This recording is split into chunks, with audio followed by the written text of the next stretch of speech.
Assalamualaikum warahmatullahi wabarakatuh. Nahmaduhu nasta'inu wa nastaghfiru wa nu'minu bihi wa nutawakkalu alaihi wa na'udzu billahi min syururi anfusina wa min sayyiati a'malina. May yahdihillahu fala mudilla lahu wa may yudlilhu fala hadiyalah. Asyhadu an la ilaha illallah wa asyhadu anna Muhammadar Rasulullah. Allahumma shalli ala sayyidina Muhammad wa ala ali sayyidina Muhammad. Saudaraku yang dirahmati Allah Subhanahu wa taala, kembali lagi bersama saya Andi Rahmat Desirang di channel Pangeran Cahaya.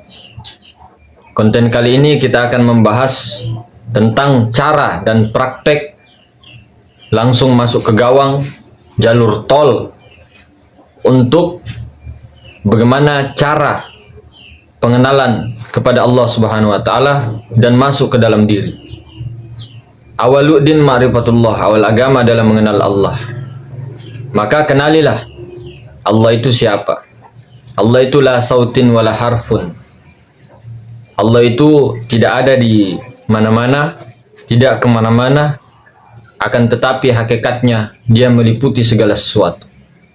Segala sesuatu berada dalam genggamannya, kudrah, iradahnya, ilmu, hayatnya, semuanya. Jadi kita harus paham dulu bahwa dia tidak berarah. Adanya dia tidak membutuhkan yang namanya tempat. Ketika ditempatkan, misal di sana tempatnya di surga kah, atau di langit sebelah kah, di langit ketujuh, itu bukanlah Allah, bukanlah Tuhan, bukanlah diri sebenar-benarnya Tuhan. Karena Tuhan itu laisa kamitslihi syai', tidak serupa dengan siapapun atau apapun. Ketika disebut maka batal. Maka itu yang pertama harus kita lakukan, saudara. Kemudian cara prakteknya, man arafa nafsahu faqad arafa rabbahu. Kenali diri, kenali Tuhan. Kenali diri pasti akan mengenal Tuhan. Karena kenapa? Ketika kita mengenali diri ini buta, tuli, bisu dan sebagainya, atau diri ini sampai betul-betul tiada, sampai betul-betul kita ini paham bahwa diri ini tiada, bahwa yang ada hanya dia, pasti kenal. Karena Tuhan sendiri yang mengenal akan dirinya. Araftu rabbi bi rabbi. Kemudian la ilaha illallah, kunci segala kunci. Tidak ada yang ada kecuali yang ada. Tidak ada yang ada kecuali Allah. Maknanya tidak ada yang ada kecuali Allah. Tidak ada yang wujud ataupun maujud kecuali Allah. Tidak ada selain dia. Kemudian kuncinya ketika kita mau masuk di praktek. Untuk praktek itu pasti kuncinya ada di Muhammad Rasulullah. Karena kalimat la ilaha illallah ini kalimat iman, kalimat tauhid, keyakinan. Kalau Muhammad Rasulullah adalah kalimat amal. Muhammad Rasul Allah. Kemudian kita harus paham apa makna dari Muhammad Rasul Allah. Muhammad itu yang mana? Jadi puncak daripada tauhid, kita harus membedakan mana hamba, mana Tuhan. Hamba itu yang Muhammad, Tuhan itu ya Allah, yang laisa. Maka kita runtut. Ketika kita memulai praktek ini, sebelumnya kita harus paham dulu Muhammad yang mana, Rasul yang mana, Allah yang mana. Nah, ketika di dalam khulwat tadi kita pasti paham. Tapi kalau tidak paham jalurnya, tidak paham, cuma berkhulwat saja, cuma berpikir saja, nanti kemana-mana, saudara. Jadi harus tahu dulu targetnya, apa yang ditargetkan, di mana. Harus jebol dulu itu, harus kita kenal dulu jalannya itu. Jadi Muhammad itu apa yang nampak? Nur Muhammad ini yang nampak, yang nampak dari segala yang nampak. Gabungkan semua tanpa terkecuali. Sudah paham? Muhammad yang nampak ini semuanya. Sudah jangan lagi cerita alam semesta, sudah tidak ada, sudah kiamat diri. Jadi Muhammad itu yang nampak, batang tubuh ataupun alam semesta. Itu Muhammad yang nampak itu. Kemudian Rasul itu yang mana pada batang tubuh? Jangan jauh-jauh dulu, batang tubuh. Karena alam semesta dengan batang tubuh ini miniatur. Makrokosmos, mikrokosmos satu. Tubuh kita ini miniatur alam semesta. Jadi kembali ke diri. Kemudian Rasul yang mana? Rasul itu utusan. Utusan dari siapa? Sang Maha Hidup. Yang mana? Yang ditiupkan sebagian ruh dari ubun-ubun terus menyebar. Jadi penglihatan. Nah, jadi pendengaran. Jadi pembicaraan. Jadi kehendak, kuasa, dan sebagainya. Kemudian di mana tajalli nampaknya Rasul itu? Ini ada pada napas yang naik turun. Itulah Rasul. Roh idofi itu. Ada Rasul batinnya. Yang bawa Rasul batin itu ada nurani kita.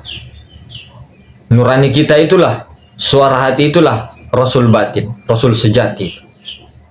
Tapi yang kita di sini bahas adalah Rasul yang naik turun ini, utusan, imamnya imam, itulah Rasul, tapi bukan Nabi. Perlu dipahami ini secara hakikat. Kemudian Allah yang mana? Nah, pertanyaannya Allahnya yang mana? Ketika Muhammad yang nampak, yang naik turun itu adalah utusan sang Rasul, kemudian Allahnya yang mana? Tentu tidak jauh, saudara. Wa nahnu aqrabu ilaihi min hablil warid. Aku tidak lebih dekat daripada urat nadi leherku. Aku lebih dekat daripada urat nadi lehermu. Jadi berarti sangat dekat. Nah, pertanyaannya, kenapa saking dikiaskan seperti itu? Nah, coba kita mulai. Ketika prakteknya nanti, itu silakan berwudu dulu. Tapi jangan merasa kamu yang berwudu. Jangan ada di sana. Jangan ada rasa apa-apa di sana. Jangan merasa kamu yang berwudu. Kemudian setelah berwudu, itu badannya tegak. Kemudian jempol dan jari telunjuk disatukan seperti ini. Lafadznya Allah, alif lam lam ha, Allahu. Kemudian di atas kedua lutut. Nah, sebelum memejamkan mata, baca sholawat banyak-banyak, niatkan untuk Nur Muhammad. Terserah sholawatnya apa, Allahumma sholli ala sayyidina Muhammad ke atau sallallahu ala Muhammad sallallahu alaihi wasallam, terserah. Kemudian pejamkan mata. Nah, kita sudah paham ini, batang tubuh ini yang nampak, yang kita rasain adalah Nur Muhammad. Kemudian Rasul itu yang naik turun itu, nafas. Sadari itu. Nah, pertanyaannya, Allahnya di mana? Nah, sebelum kita menutup mata, tentunya kita sudah paham bahwa kita ini tiada. Kita telah mati, sudah kiamat diri. Jadi yang ada hanya Muhammad Rasul Allah. Muhammad Rasul Allah. Muhammad batang tubuh, rasakan itu. Kemudian fokusnya ke Rasul. Simak, sadar nafas saja. Sadar nafas. Kita hanya menyaksikan nafas. Nah, bahasa akalnya kan kita yang menyaksikan nafas.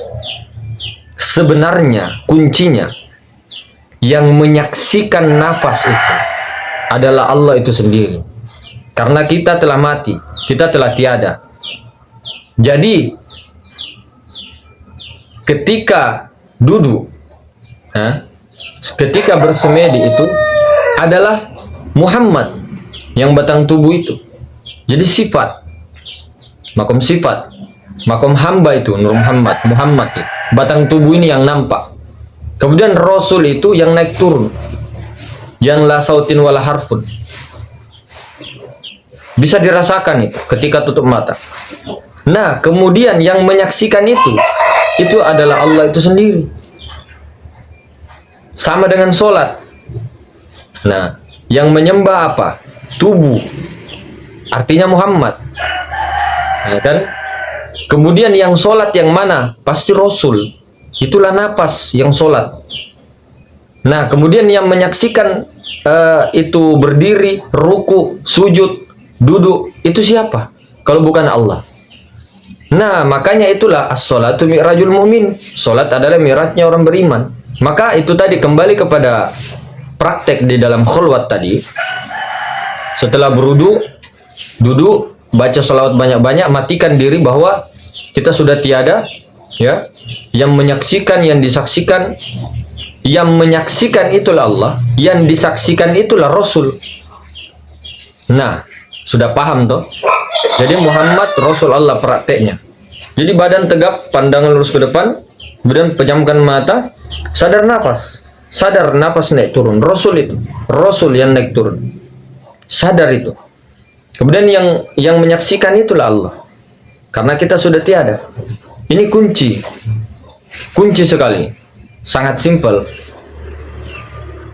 Lakukan ini setiap hari di rumah minimal 1 jam. Sadar.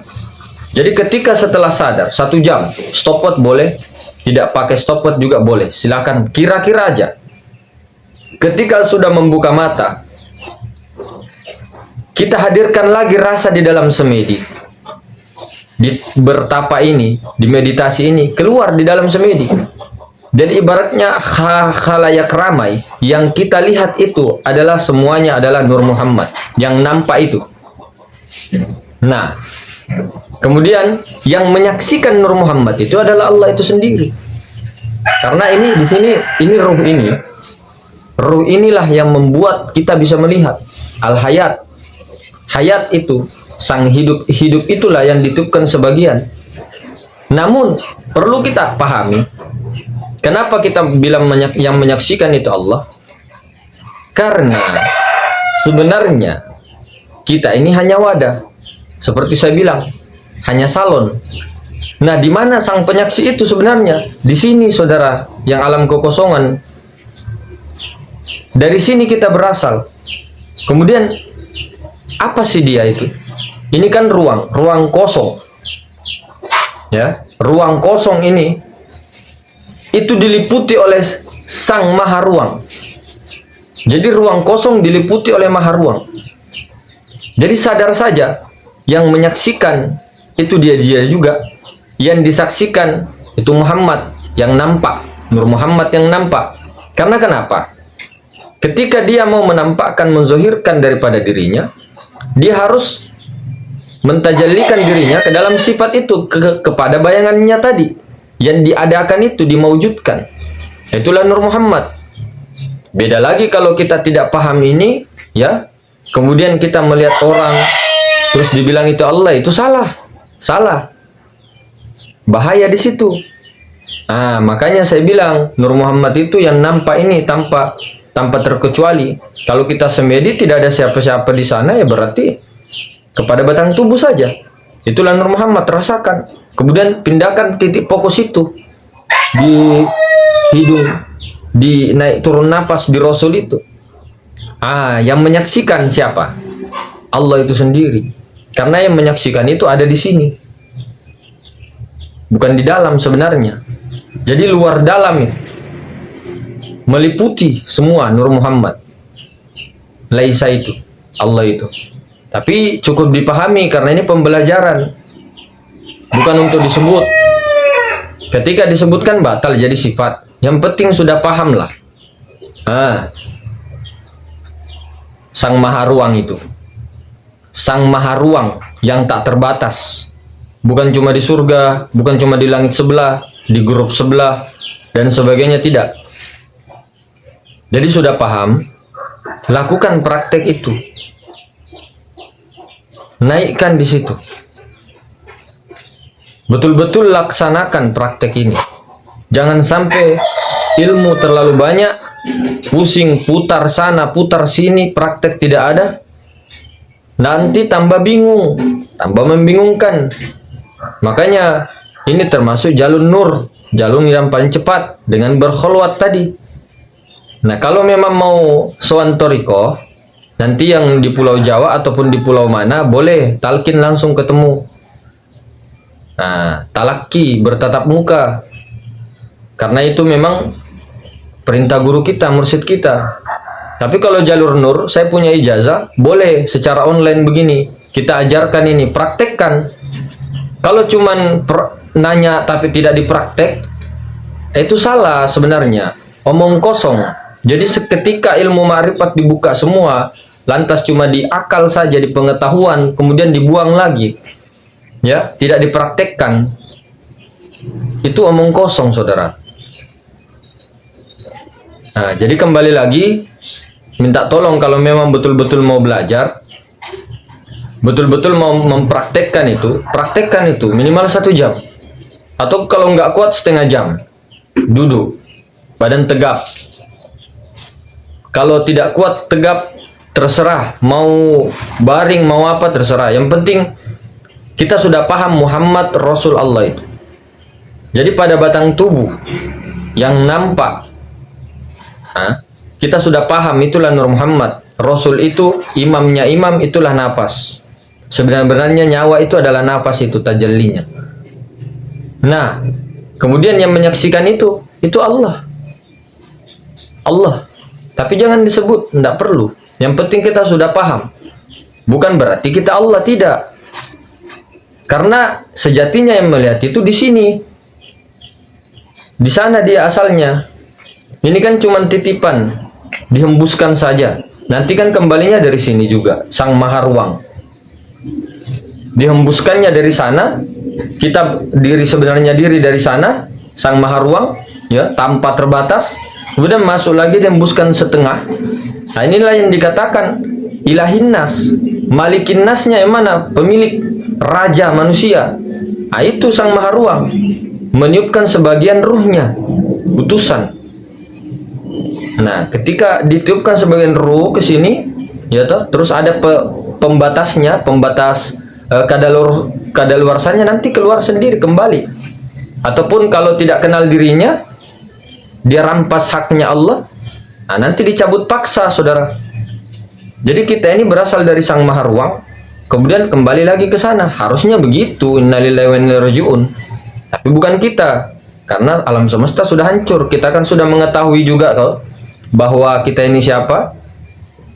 Nah, tanah, dari tanah Nabi Adam toh, sampai Nabi Adam dari tanah, tanah dari air, air dari angin, angin dari api, api dari Nur Muhammad. Sudah kan? Kalau sudah paham sampai Nur Muhammad, sudah, jangan lagi sebut kita, karena Nur Muhammad dia hamba.